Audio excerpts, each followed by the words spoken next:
Alors aujourd'hui, je vais vous faire une petite capsule sur l'installation de son appât, sur l'installation de son méné sur notre montage d'une brimbale ou d'une canne à bascule.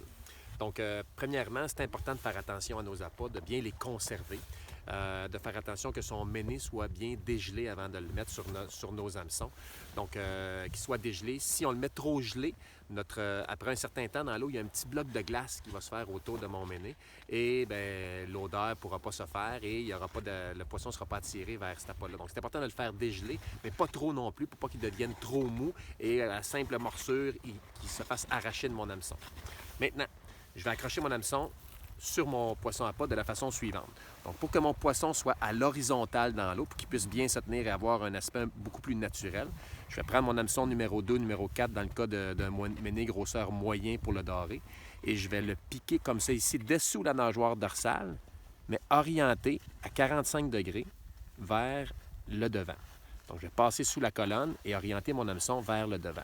De cette façon-là, au fond de la rivière, mon méné va être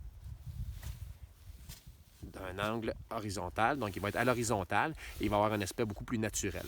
Et le petit piquant qui est ici, donc la pointe de mon hameçon orientée vers le devant, lorsque mon doré ou mon brochet va venir attaquer mon appât par la tête, donc il va avoir beaucoup plus de chances de se piquer avec l'hameçon lorsqu'il est orienté vers le devant. Alors c'est la façon qu'on installe le méné maintenant, le méné mort au bout de nos engins de pêche comme la brimbale ou la canne à bascule. Alors voilà.